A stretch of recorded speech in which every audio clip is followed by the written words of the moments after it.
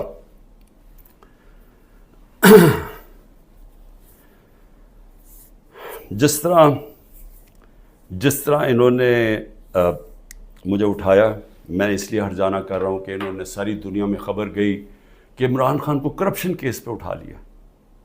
اب یہ یاد رکھیں کہ شوکت خانم کے لیے اور نمل یونیورسٹی کے لیے میرے نام پہ، میری کریڈیبلٹی پہ 10 ارب روپیہ ہر سال اکٹھا ہوتا ہے، اور اس کے علاوہ جو کراچی کا ہسپتال بن رہا ہے وہ 30 ارب کا ہے، یہ تیسرا ہسپتال ہے، اور پھر نمل یونیورسٹی کی ایکسپینشن ہو رہی ہے، اس کے لیے پیسہ اکٹھا کر رہا ہوں۔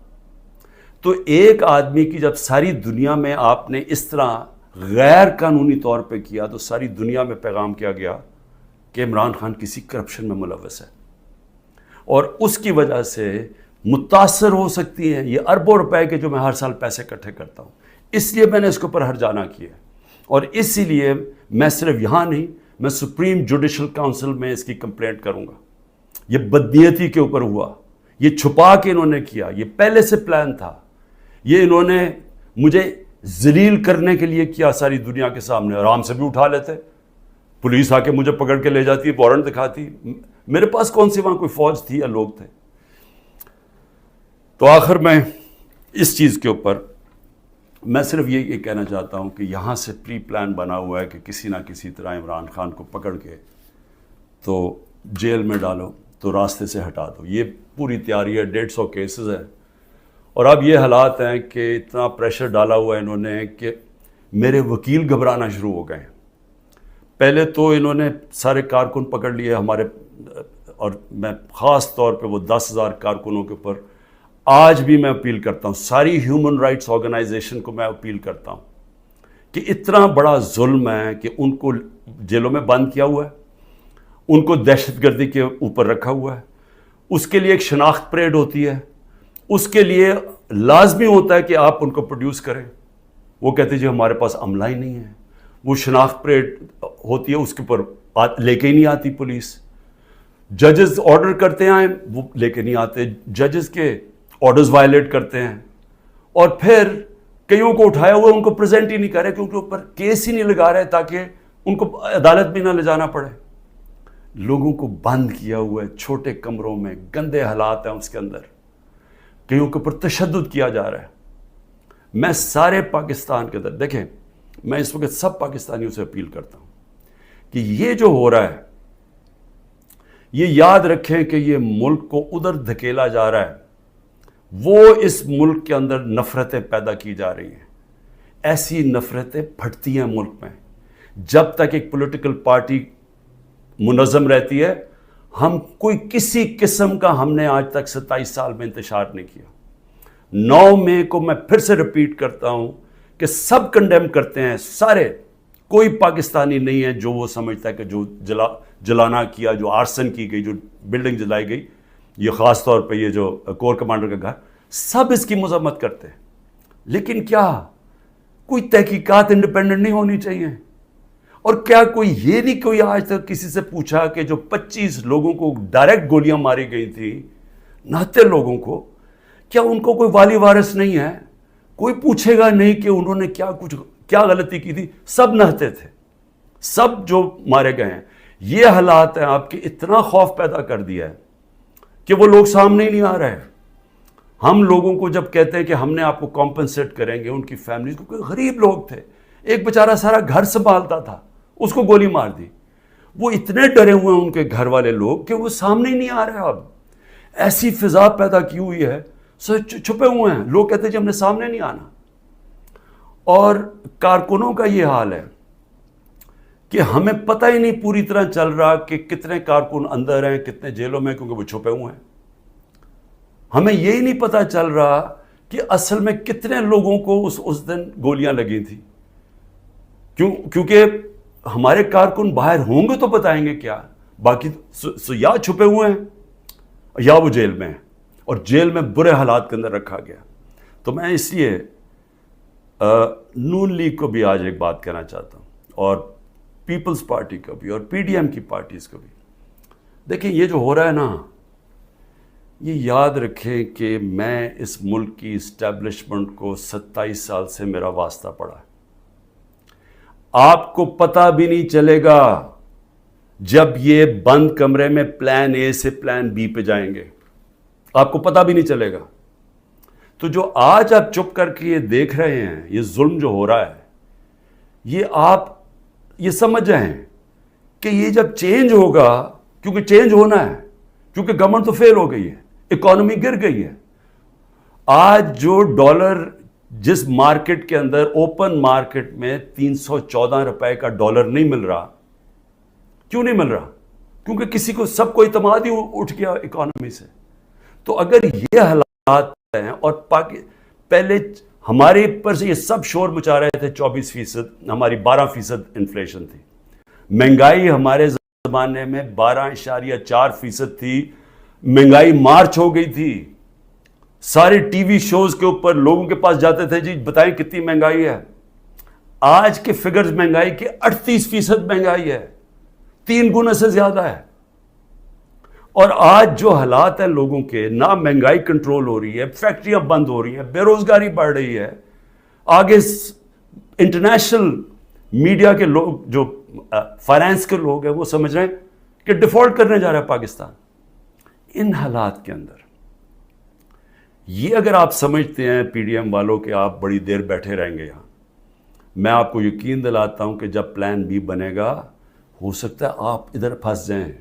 جو آج ہمارے سے ہو رہا ہے ہو سکتا ہے آپ سے بھی یہ ہو. اور یہ مجھے یہ کہنا کہ جی ہمارے زمانے میں یہ ہوا تھا, اس سے بڑا جھوٹ کوئی بول نہیں سکتا. مجھے یہ بتائیں کہ ہمارے زمانے میں کب یہ ہوا تھا؟ کتنے لوگوں کو تشدد کیا گیا جیل میں, کتنے گھر توڑ کے اندر گھس کے عورتوں کے سامنے اٹھا کے لے گئے. اگر وہ آدمی نہیں ملا تو ان کے رشتہ دار اٹھا کے لے گئے.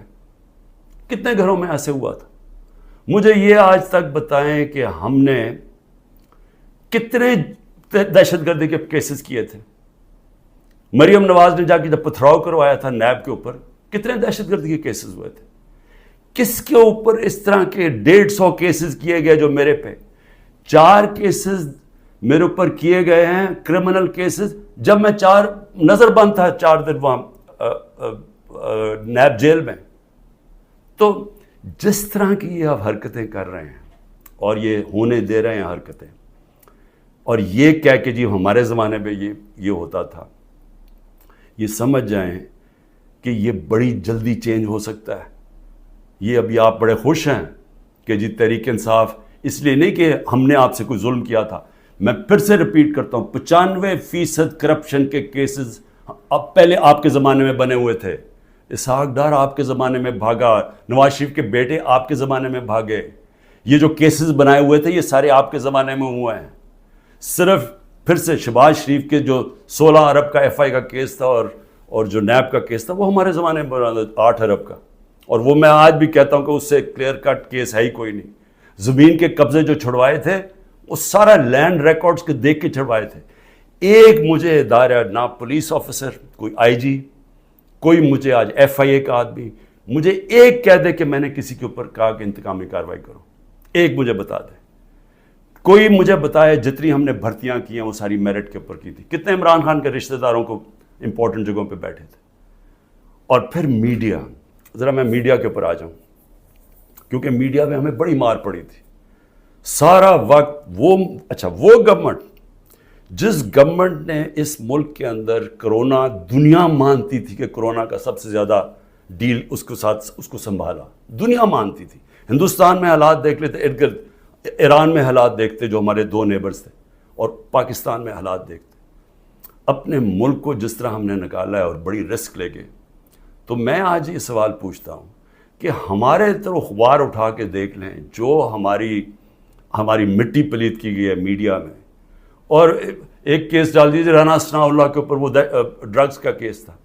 رانا ثناء اللہ کا اے این ایف نے کیس کیا تھا, جن کے اوپر ایک میجر جنرل صاحب بیٹھے ہوئے تھے. اور ہم نے کیبنٹ میں جب رانا ثناء اللہ کا کیس آیا, کیبنٹ میں پریزنٹیشن مانگی اس سے کہ کہیں غلط کیس تو نہیں کر دیا. اور انہوں نے ایک فریم بائی فریم بتایا کہ یہ کیسے یہ رانا ثناءاللہ پکڑا گیا تھا منشیات میں نے تو کسی کو نہیں کہا، نہ میری کیبنٹ ہے کسی کو کہا.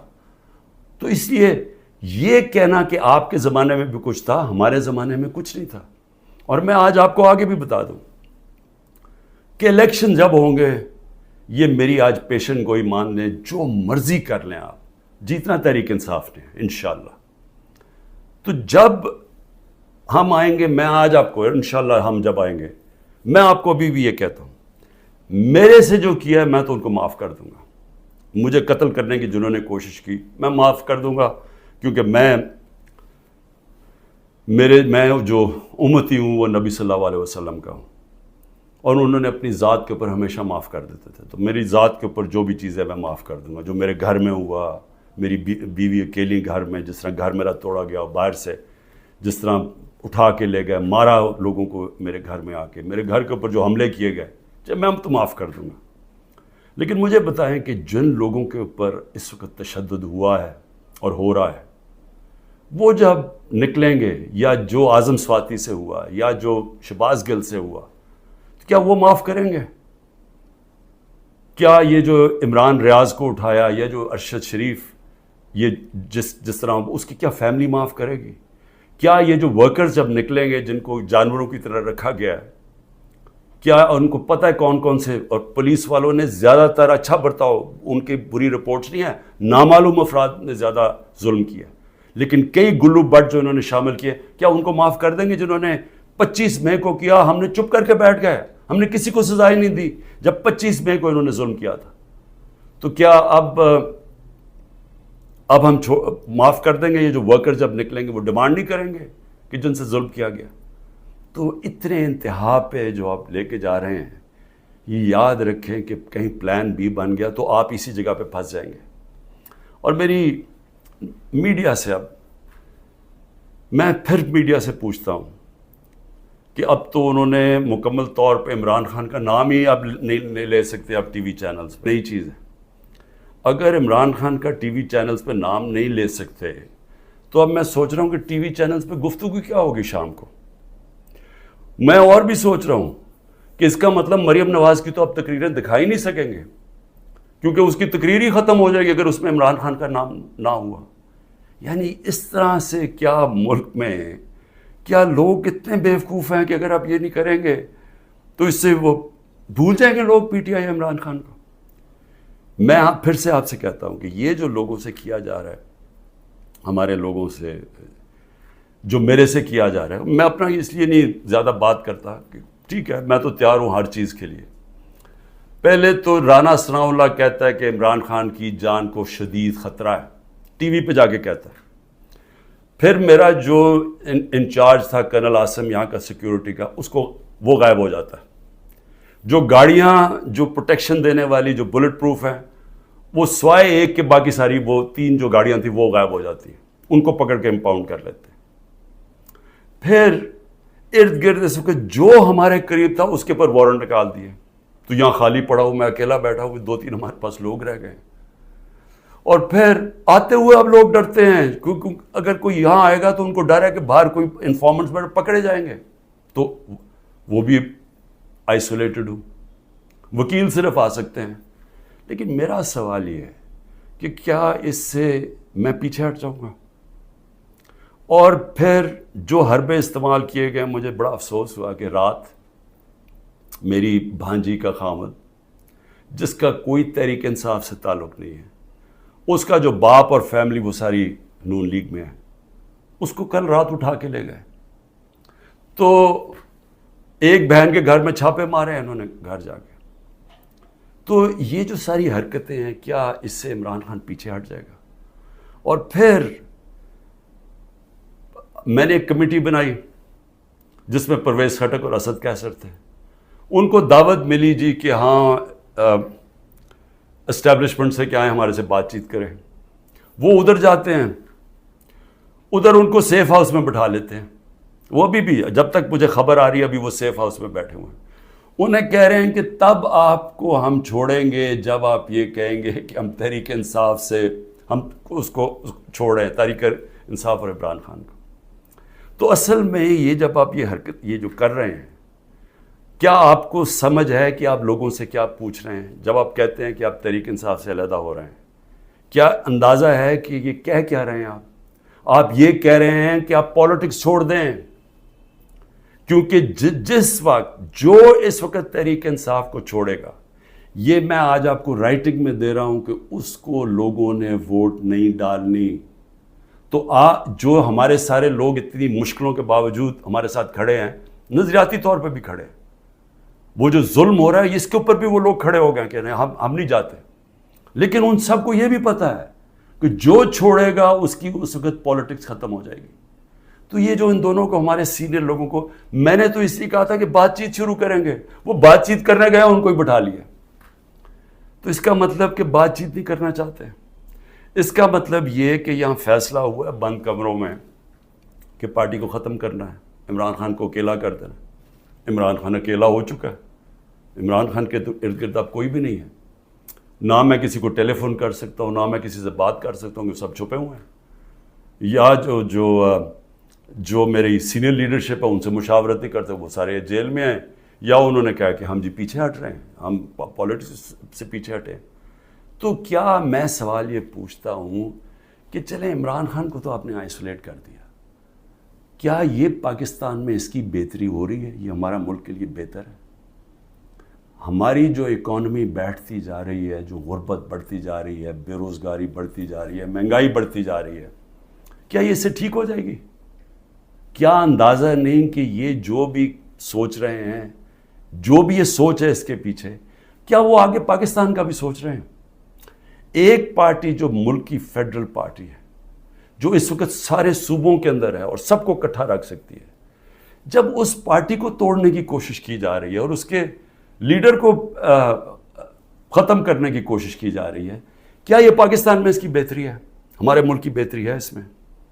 کیا ہم یہ نہیں سمجھتے کہ کوئی اسٹیبلشمنٹ آج تک ملک کو اکٹھا نہیں رکھ سکی، جو ہماری طرح کا ملک ہو، جدھر مختلف صوبے ہوں، مختلف زبانیں ہوں؟ جب جس طرح کے یہ حالات کیے جا رہے ہیں، یہ پاکستان سے دشمنی ہو رہی ہے. کیا عمران خان کو اب غدار کہہ کے وہ مان جائے گی؟ لوگ غدار قوم مان جائے گی؟ کیا اندازہ نہیں ہے کہ پبلک اوپینین ہوتا کیا ہے؟ میں گراؤنڈ پہ، میں نے 27 سال گراؤنڈ سے پارٹی بنائی ہے. میں نے کبھی کسی کو ڈیڈی کہہ کے کسی کی ڈکٹیٹر کی کیبنٹ میں نہیں بیٹھا 8 سال پہلے اور پھر پالیٹکس میں آیا، یا میں کسی کی چھت کے اوپر سریے لگاتے لگاتے میں چیف منسٹر نہیں بنا. میں نے زیرو سے پارٹی شروع کر کے یہاں پہنچا ہوں. میں پبلک اوپینین کو جانتا ہوں. جس نے پبلک اوپینین کے اوپر آیا پاور میں، وہ جانتا ہے، وہ سمجھتا ہے. میں اس لیے آپ کو کہہ رہا ہوں کہ یہ جو آپ کر رہے ہیں، اس سے پارٹی کمزور نہیں، پارٹی طاقتور ہو رہی ہے، کیونکہ پبلک جڑتی جا رہی ہے اس کے ساتھ. اور لیکن کمزور پاکستان ہو رہا ہے، ہمارے ملک کو کمزور کیا جا رہا ہے. ہماری معیشت جب کمزور ہوتی ہے تو سارا ملک کمزور ہو جاتا ہے. اور سب سے بڑی بات کہ پالیٹکس کو فریگمنٹ کیا جا رہا ہے. جو پلان مجھے نظر آ رہا ہے وہ یہ ہے کہ ہر پارٹی کو چھوٹی چھوٹی ان کے ووٹیں دے دیں، اور پھر وہ ساروں کو اکٹھا کر کے جب آپ بٹھائیں گے تو سمجھیں گے کہ وہ کمزور قسم کی حکومت ہوگی جو کنٹرول ہو سکتی ہے پیچھے سے.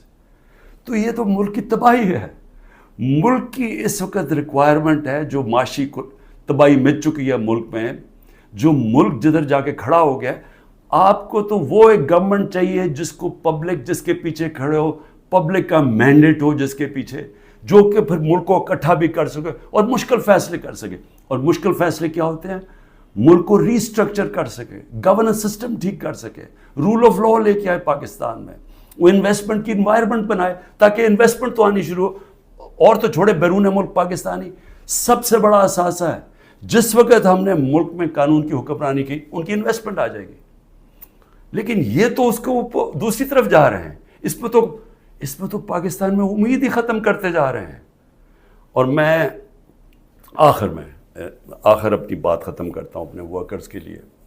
کہتے ہیں کہ جتنے بھی میرے ورکرز ہیں، وہ جس طرح بھی میری ان تک آواز جائے. مجھے پتہ مشکل ہے وقت، چن کے ہر تھانے کو حکم دیا گیا کہ پی ٹی آئی کا کوئی کارکن ہے تو اس کو پکڑو یا اس کو دباؤ یا اسے کہو اپنی وہ کہے کہ جناب میں آج پاکستانی فوج کے ساتھ کھڑا ہوں اور میں تحریک انصاف چھوڑ رہا ہوں. ہم سارے پاکستانی فوج کے، میں بار بار کہ ہم سب فوج کے ساتھ کھڑے ہیں، کون نہیں کھڑا ہوگا اپنی فوج کے ساتھ جس نے آپ کی ملک کی حفاظت کرنی ہے. لیکن یہ ایک آڑ لے کے کہ جی وہ 9 مئی کو پاکستان تحریک انصاف کو ایک بالکل ایک اس کے اوپر پورا کریک ڈاؤن کر دو اس کا بہانے میں، تو میں اپنے سارے کارکنوں کے صبر کریں، مشکل وقت ہے، آپ کے لیے مشکل وقت ہے، میرے لیے سب سے زیادہ مشکل وقت ہے. مشکل وقت کیوں ہے؟ کیونکہ سارا دباؤ انہوں نے میرے پر ڈالا ہوا ہے. تو جب تک میں کھڑا ہوں، جب تک یہ سارے حربے استعمال کر رہے ہیں مجھے پکڑنے کے، کوئی نہ کوئی کیس میں تو پکڑ ہی لیں گے کیونکہ اتنے زیادہ کیسز ہیں، اور اگر میرے وکیل اب ڈرنا شروع ہو گئے ہیں تو میں خود تیاری کر رہا ہوں کہ میں خود ہی پھر مجھے اپنے کیسز عدالت میں جانا پڑے گا. لاء پڑھنے کی بھی کوشش کر رہا ہوں. سمجھ بھی ویسے میں نے اتنی دفعہ عدالتوں کے چکر لگائے ہیں کہ میں کافی سمجھ بھی گیا ہوں کہ قانون کیا ہوتا ہے. تو میں وہ بھی تو لگ تو ایسے رہا کہ وہ وکیل بھی آخر میں چھوڑ جائیں گے، لیکن عمران خان جب تک زندہ کھڑا رہے گا اپنے ملک کی حقیقی آزادی کے لیے. اور میرے کارکنوں، آپ اس کو پالیٹکس نہ سمجھیں. آپ ایک دن دنیا کہے گی کہ یہ وہ لوگ ہیں جو کھڑے تھے پاکستان کی حقیقی آزادی کے لیے اور انہوں نے قربانیاں دی اپنے ملک کو آزاد کرنے کے لیے. پاکستان پائندہ باد.